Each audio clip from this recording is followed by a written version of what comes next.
antara negara-negara yang tidak mengiktiraf Palestin sebagai sebuah negara adalah seperti Australia, Kanada, Perancis, Jerman, Itali, Jepun, Meksiko, Jepun Spanyol, juga, geng. United Kingdom, Wah. Amerika Syarikat, Wah. dan negara paling faktor tak sangka adalah Korea Selatan. Contohnya seperti pendirian Malaysia. Peta negara Palestin bukanlah seperti begini, tetapi seperti begini. Harusnya begini harusnya.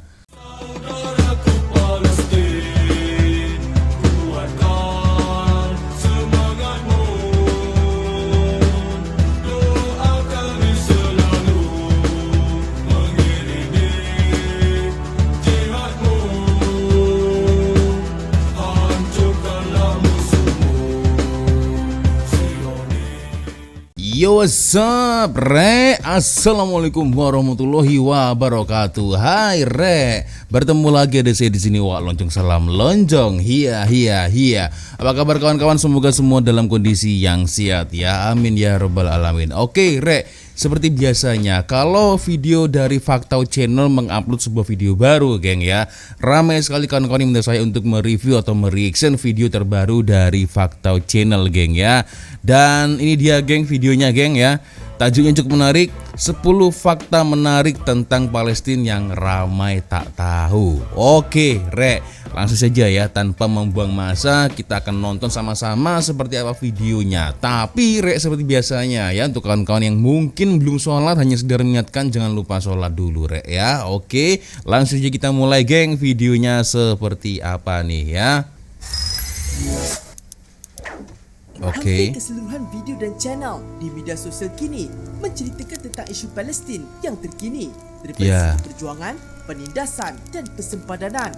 Patut ingat, mula-mula nak buat pasal isu yang lebih berat, tapi kebanyakan daripada korang mahukan Faktau membuat fakta yang menarik dan unik tentang negara Palestin.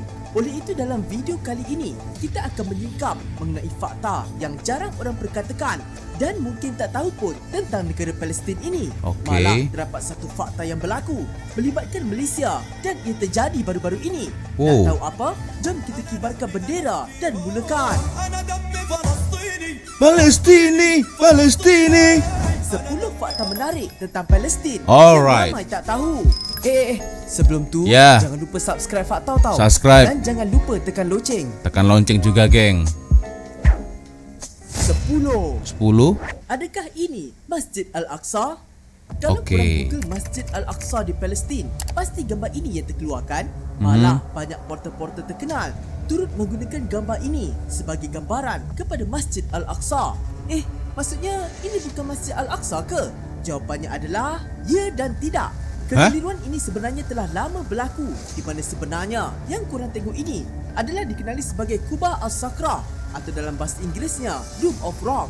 Kubah Al-Sakra ini sebenarnya bukanlah masjid, tetapi merupakan sebahagian daripada kompleks. Jadi macam mana rupa Masjid Al-Aqsa ni? Jawapannya adalah ini, iaitu Masjid Al-Qibli yang sering dipanggil sebagai Masjid Al-Aqsa itu sendiri. Namun Al-Aqsa itu sebenarnya merangkumi keseluruhan kompleks ini yang terdiri daripada Musola Al-Qibli, Kubah Al-Sakra, Musola Al-Marwani, Kubah Al-Mikraj, Kubah Al-Silsilah, Kubah Al-Nabi dan bangunan-bangunan lainnya. Aku kira yang ini, geng. Bukan ya? Al-Qibli ini ya yang sering dipakai untuk sholat ya. Oke. Nama asal Palestin. Ini menarik ini. Kalau korang nak tahu, nama negara Palestin ini telah wujud sejak zaman purba lagi tau. Sebelum nama Palestin atau bahasa Arab disebut sebagai Palestin ini digunakan, nama asal bagi negara ini adalah Filistia. Yang dipercayai diambil daripada istilah Palestin yang bermaksud negara jiran ketika zaman Mesir purba, di mana nama ini telah ditemui dalam inskripsi pada kuil Medinet Habu. Manakala melalui inskripsi orang Assyria pula, negara itu dipanggil sebagai Palashtu atau Filistu. Istilah nama Palestin pertama kali muncul pada abad ke-5 apabila ahli sejarah Yunani kuno Herodotus menulis tentang daerah Syria yang dipanggil sebagai Palestina di dalam manuskripnya bertajuk The Mysteries. Pada awal abad ke-2 Masihi, istilah Syria Palestina pula telah diberikan oleh Empayar Roman. Ketika zaman Abbasiyah pula, Nama Jun Palestin diberikan kepada negara ini berdasarkan inskripsi yang ditemui pada zaman berkenaan. Namun kemudian dipanggil sebagai Palestin atau Palestin berdasarkan penemuan duit shilling pada zaman itu, dan nama tersebut kekal sehingga kini. Nampak tak? Memang terdapat bukti dan artifak dari zaman dulu mengenai hak dan kesahihan kewujudan Palestin ini. Oke, Palestina ya. Tapi kalau dekat Indonesia, geng, kami sampai sekarang masih menyebut Palestina itu adalah Palestina ya. Itu ya kalau di Indonesia ya. Oke, kita lanjut lagi, geng ya. 8. Palestin pernah aman? Ya, korang pernah salah lah. dengar. Pernah. Tidak seperti sekarang. Negara Palestin pernah hidup dalam keadaan aman dan harmoni ketika dikuasai umat Islam semasa zaman pemerintahan Khalifah Umar Al-Khattab. Umar bin Selepas Khattab ya. Byzantine atau juga dikenali sebagai Empayar Rom Timur kalah dalam peperangan dengan tentera Al-Rashidin, tanah Palestin telah diserahkan kepada umat Islam, di mana penyerahan tersebut diterima sendiri oleh Saidina Umar dalam satu perjanjian yang dikenali sebagai Perjanjian Umar Perjanjian atau Pact of Umar. Umar. Secara amnya, perjanjian itu menyenaraikan hak-hak bukan Islam, di mana dengan mematuhi peraturan ini, masyarakat bukan Islam diberikan keselamatan jiwa, keluarga dan juga harta. Walaupun negara itu diperintah oleh orang Islam, kesemua bangsa dan agama lain bebas untuk melakukan ibadah masing-masing dalam keadaan yang aman dan harmoni. Sehingga kini, walaupun di Palestin majoriti adalah agama Islam, terdapat agama lain seperti agama Kristian, Drus dan lain-lain. Malah penganut agama Kristian di situ menyambut Christmas sebanyak 3 kali kerana mengikut kalender daripada 3 gereja yang berbeza. Itulah, geng ya. Sering sekali saya mendengar ya dari kawan-kawan saya lah, dari pendapat orang-orang lah ya. Tentunya kawan-kawan sesama Muslim ya. Di mana-mana kalau sebuah negara yang memimpin itu Islam, pastilah senang, pastilah selesa. Karena apa? Islam ini nggak ada paksaan, geng ya. Tidak ada paksaan. Jadi kalau ente Kristen ya atau beragama apalah, insya Allah pasti akan dilindungi, geng ya. Tapi kalau dalam sebuah negara bukan dipimpin oleh orang Islam, ya jadinya begini, pasti yang Islam kalah ya kan. Pasti itu, geng ya.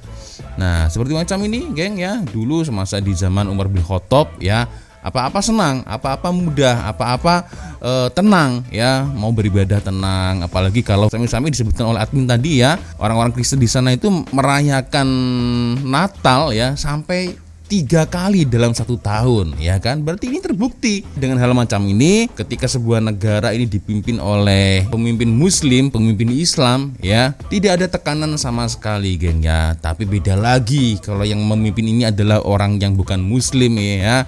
Salah-salah ini, wah sering sekali kalau kita dengar kejadiannya atau berita-berita ya kan, orang-orang yang beragama Islam yang minoriti ini pasti akan disisihkan, pasti akan dikucilkan, pasti akan dibenci. Itu yang saya dengar, geng ya. Oke, kita lanjut lagi, Rek. 7. Bendera Palestin. Oke. 2-3 minggu yang lepas, Fakta tengok ramai yang berkongsikan mengenai isu Palestin di media sosial. Tapi ada di antara diorang yang tersilap bendera. Tapi Fakta tak salahkan diorang, sebab kalau korang sendiri tengok, banyak bendera negara yang berjiran dengan Palestin. Ya. Ini Ya. dan juga ini mempunyai reka bentuk yang lebih kurang sama. Ya. Kalau korang nak tahu, kesemua bendera ini sebenarnya diinspirasikan daripada bendera Hijaz yang digunakan oleh nasionalis Arab ketika menentang Empayar Uthmaniyah semasa Perang Dunia Pertama. Bendera ini kemudian telah tersebar di sekitar Arab dan dijadikan inspirasi asas untuk penciptaan bendera negara-negara Arab yang lain. Tapi bendera-bendera ini sekali pandang memang boleh tersilapkan. Ya. Saya pun juga begitu, geng ya. Aduh, ketika saya mengetik ya di handphone terutama, geng ya, ini saya kadang agak tersilap nih, geng ya. Ini yang mana Palestina, mana yang bendera Uni Arab Emirat, terutama ini, geng. Ini hampir tersilap, geng ya. Nah, ini hampir sama lah ini ya. Oke, tapi yang jelas kalau seperti ini, geng, mudah dihafalnya ya. Yang penting adalah segitiga merah. Nah, ini ya, seolah-olah ini adalah buah semangka atau simbol yang saat ini tengah viral ya dan trending di media sosial ya, mengganti bendera Palestina ya, dilambangkan ya menyerupai buah semangka. Nah, itu. 6. 6. Kiblat pertama umat Islam. Wow. Sebenarnya Kaabah bukanlah kiblat pertama orang Islam tau. Okey. Ketika mula-mula perintah solat diturunkan kepada Nabi Muhammad, kiblat umat Islam pada masa itu adalah menghadap Masjid Al-Aqsa. Oh. Namun ketika itu, disebabkan terdapat penganut agama lain mengata bahawa umat Islam seolah-olah meniru cara mereka beribadah, Rasulullah telah berdoa kepada Allah dengan harapan turunnya wahyu yang memerintahkan untuk kiblat ditukar ke arah Kaabah. Selepas 16 bulan berdoa, wahyu pun turun ketika baginda sedang solat Zuhur, di mana baginda kemudian menukar arah solat mereka diikuti oleh para sahabat. Peristiwa bersejarah ini berlaku di Masjid Qiblatain yang terletak di Madinah, di mana kalau korang tengok pada masjid ini terdapat dua mimbar. Mimbar pertama menghadap ke arah Masjidil Aqsa, Okey. dan mimbar kedua menghadap ke arah Kaabah. Oh, aku baru tahu ini. 5. Tanah para Anbiya. Tanah Di para dalam Anbiya. Al-Quran, banyak kali Allah memberitahu kita bahawa Palestin ini merupakan bumi yang suci dan diberkati. Ya. Selain daripada banyak peristiwa sejarah Islam berlaku di Palestin, seperti Isra' Mi'raj Nabi Muhammad, dan menjadi bukti turunnya banyak wahyu Allah kepada para Nabi dan Rasulnya. Di Palestin jugalah tempat di mana ramai para Anbiya dilahirkan, dibesarkan dan disemadikan. Antaranya seperti Nabi Ibrahim, Nabi Ismail, Ya. Nabi Ishak, Nabi Yakub, Yaqub, Nabi Syuaib, Syuaib. Nabi Musa, Nabi Zakaria, Nabi Yahya, Nabi Isa. Banyak dan juga banyak ya? lagi. Malah banyak hadis-hadis Nabi Muhammad. Ya, betul juga sih. menunjukkan betapa Palestin ini penting untuk umat Islam. That's dan right. Masjid Al-Aqsa yang terletak di Baitul Maqdis merupakan masjid ketiga paling suci selepas Masjidil Haram dan Masjid Nabawi. Nah, ini ya. Kenapa menjadi penting juga, salah satunya ya karena ini ya. Dari Abu Hurairah RA ya, bahwa Nabi SAW bersabda, "Janganlah kamu bersusah payah mengembara atau bermusafir bagi tujuan ibadah, melainkan pada 3 buah masjid, yaitu Masjid Al-Haram, Masjid Rasulullah SAW, dan juga Masjid Al-Aqsa." Ya, riwayat Al-Bukhari 1189, geng ya. Itu 4. 4. Semua anggota PBB iktiraf Palestin. Seperti yang kurang sedia maklum, PBB atau Persatuan Bangsa-Bangsa Bersatu merupakan satu persatuan di mana antara matlamat penubuhannya ialah untuk mengelakkan pengulangan pertikaian yang hebat, menegaskan hak asasi manusia serta memperbaiki taraf hidup penduduk di seluruh dunia. PBB telah ditubuhkan semata-mata untuk menggantikan Liga Bangsa-Bangsa yang telah dibubarkan setelah gagal menghalang Perang Dunia Kedua. Tetapi di sebalik matlamat asal PBB ini, terdapat beberapa negara anggota yang tidak mengiktiraf Palestin sebagai sebuah negara. Mengikut carian fakta, sehingga tahun 2023, sebanyak 139 daripada 193 buah negara telah mengiktiraf Palestin dan selebihnya mengambil keputusan untuk berkecuali dan ada yang menentang. Antara negara-negara yang tidak mengiktiraf Palestin sebagai sebuah negara adalah seperti Australia, Kanada, Perancis, Jerman, Itali, Jepun, Meksiko, Spanyol, Jepun juga, geng. United Kingdom, Wah. Amerika Syarikat, Wah. dan negara paling patut tak sangka adalah Korea Selatan. Jepun ya, Perancis, kalau Amerika sih ya udah pastilah ya. Negara-negara Eropa yang lainnya ya. Ini negara K-pop ini juga ikut-ikutan tidak mengakui Palestina sebagai negara. Apa-apaan ini? Ini belum tahu sih rasanya kalau kena boikot ini ya. Terlalu ini. Aduh, sangat disayangkan sekali, geng ya. Korea Selatan ini kenapa seperti ini? 3. Lebih 30 kali tanah Palestin bertukar tangan. Wow. Sebenarnya, isu perebutan tanah Palestin ni bukan kali pertama berlaku tau. Selain daripada faktor agama, disebabkan tanahnya yang subur dan kedudukannya yang strategik sejak dahulu lagi. Banyak negara yang berebut untuk menguasai dan menakluki tanah Palestin ini. Okey. Dan mengikut sejarah, sudah lebih daripada 30 kali negara Palestin bertukar tangan. Uish. Antara kerajaan atau bangsa yang pernah menguasai atau menakluki Palestin adalah seperti kerajaan Mesir Purba, Roman, Greek Purba, Byzantine, Kanaan, Parsi, Khulafa Ar-Rashidin, Mamluk, Ayyubi, Kerajaan Utsmaniyah, British dan banyak lagi. British sudah pasti itu ya. 2. 2. Ada 2 negara Palestin. What? Kalau korang tengok peta sekarang, negara Palestin seolah-olah dibahagikan kepada 2. Di bahagian sini dan di bahagian sini. Wah. Dipendekkan cerita, ini disebabkan campur tangan oleh British dalam perjanjian Balfour British lagi. pada tahun 1917 dan campur tangan oleh PBB pada tahun 1947 di dalam satu resolusi yang dikenali sebagai Resolution 181, di mana resolusi itu mendapat tentangan yang kuat daripada pemimpin Arab, penduduk tempatan dan pemimpin luar negara. Jadi bagi negara yang menentang, contohnya seperti pendirian Malaysia, peta negara Palestin bukanlah seperti begini, tetapi seperti begini. Harusnya begini harusnya. Tapi malah seperti ini. Bagaimana ini? 1. Perjumpaan Palestin di Roblox. Ini. Pelik sikit kan? Macam lari daripada tajuk. Ini pernah trending kemarin kan? Tapi kita masukkan juga sebab bagi faktau, hal ini telah menjadi satu fenomena Ya. bukan sahaja di Malaysia, malah di luar negara.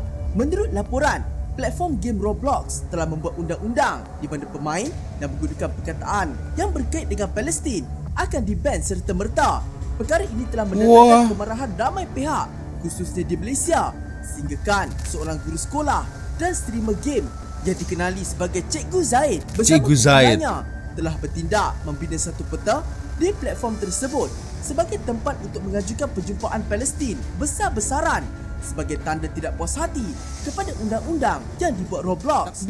Allahu Program Akbar. tersebut telah disertai ramai gamer dan streamer dari seluruh negara sehinggakan program itu menjadi viral dan mendapat perhatian dunia.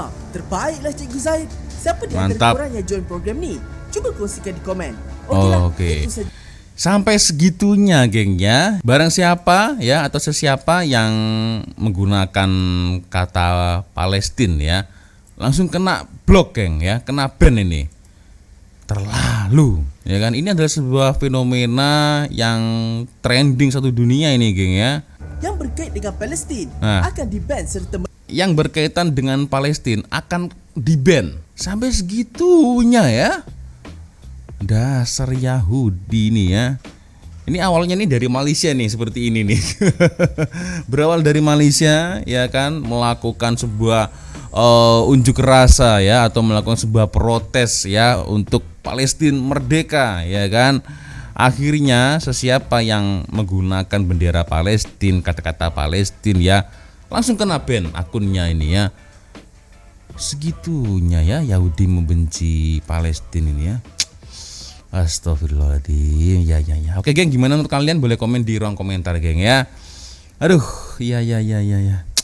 Oke, terima kasih kawan-kawan sudah nonton video saya dari awal sampai akhir ya. Saya hanya bisa berharap ya, semoga Allah melindungi warga Palestina ya. Semoga rakyat Palestina aman sentosa ya. Walaupun kalau kita bercakap kata-kata aman dan sentosa ini rasa-rasanya jauh dari itu geng ya. Kita hanya bisa berdoa geng ya. Kita hanya bisa berdoa ya, memberikan bantuan semampu kita geng ya. Tidak sekarang ya, maybe insya Allah suatu hari nanti pasti Palestina akan merdeka ya. Pasti geng ya, pasti ya.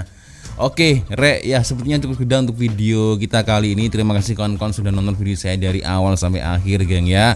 Dan seperti biasanya kalau ada video yang menarik yang mungkin boleh saya reaction, korang boleh follow sosial media saya, kirim linknya di Instagram boleh, TikTok boleh, Facebook juga oke ya. Dan akhirnya saya langsung pamit dulu. Wassalamualaikum warahmatullahi wabarakatuh. I love you Malaysia, I love you Indonesia, I love you Palestina. Wassalamualaikum warahmatullahi wabarakatuh.